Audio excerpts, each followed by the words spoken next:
پہلی امتوں میں ایک بادشاہ تھا، خوب شان اور شوکت سے اس کے دن رات گزر رہے تھے۔ ایک دن اس کی قسمت کا ستارہ چمکا اور وہ اپنی آخرت کے بارے میں فکر کرنے لگا اور سوچنے لگا کہ میں جن دنیاوی آسائشوں میں گم ہو کر اپنے رب کو بھول چکا ہوں، عن قریب یہ ساری نعمتیں مجھ سے منقطع ہو جائیں گی۔ میری حکومت اور بادشاہت نے تو مجھے اپنے پاک پروردگار کی عبادت سے غافل کر رکھا ہے۔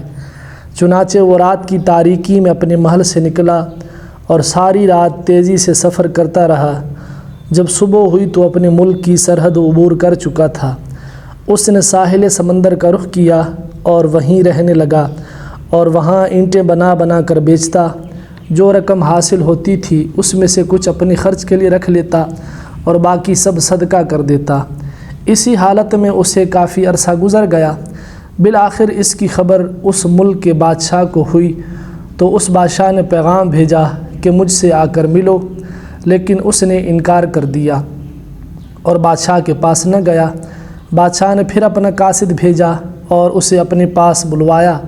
اس نے پھر انکار کر دیا اور کہا کہ بادشاہ کو مجھ سے کیا غرض اور مجھے بادشاہ سے کیا کام کہ میں اس کے پاس جاؤں۔ جب بادشاہ کو یہ بتایا گیا تو وہ خود گھوڑے پر سوار ہو کر ساحل سمندر پر آیا۔ جب اس نے ایک شخص نے دیکھا کہ بادشاہ میری طرف آ رہا ہے تو اس نے ایک طرف دوڑ لگا دی۔ بادشاہ نے جب اسے بھاگتے دیکھا تو وہ بھی اس کے پیچھے پیچھے بھاگنے لگا، لیکن وہ بادشاہ کی نظروں سے اوجھل ہو گیا۔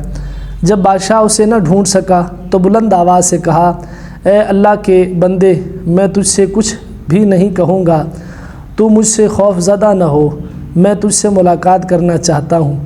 جب اس نیک شخص نے یہ سنا تو وہ بادشاہ کے سامنے آ گیا۔ بادشاہ نے اس سے کہا، اللہ تجھے برکتیں عطا فرمائے، تو کون ہے اور کہاں سے آیا ہے؟ اس نے اپنا نام بتایا اور کہا کہ میں فلاں ملک کا بادشاہ تھا۔ جب میں نے غور و فکر کیا تو مجھے معلوم ہوا کہ جس دنیا کی دولت میں مست ہوں یہ تو عنقریب فنا ہو جائے گی، اور اس دولت اور حکومت نے تو مجھے غفلت کی نیند سلا رکھا ہے۔ چنانچہ میں نے اپنے تمام سابقہ گناہوں سے توبہ کی اور تمام دنیاوی آسائشوں کو چھوڑ کر دنیا سے الگ تھلگ اپنے رب کی عبادت شروع کر دی۔ اللہ تعالیٰ میری اس کاوش کو اپنی بارگاہ میں قبول اور منظور فرمائے۔ جب بادشاہ نے یہ سنا تو کہنے لگا، میرے بھائی، جو کچھ تو نے کیا میں تو تجھ سے زیادہ اس کا حقدار ہوں۔ یہ کہتے ہوئے وہ گھوڑے سے اترا اور اسے وہیں چھوڑ کر اس نے ایک شخص کے ساتھ چل دیا۔ چنانچہ وہ دونوں بادشاہ ایک ساتھ رہنے لگے اور اب وہ ہر وقت اپنے رب کی عبادت میں مصروف رہتے۔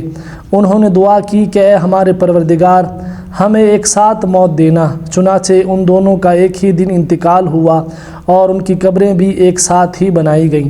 یہ حکایت نقل کرنے کے بعد حضرت سیدنا عبداللہ بن مسعود رضی اللہ عنہ فرماتے ہیں، اگر میں مصر میں ہوتا تو ان کی قبروں کی جو نشانیاں ہمیں اللہ تعالیٰ کے محبوب صلی اللہ علیہ وسلم نے بتائی ہیں، میں ان کی وجہ سے انہیں ضرور پہچان لیتا اور تمہیں وہ قبریں ضرور دکھاتا۔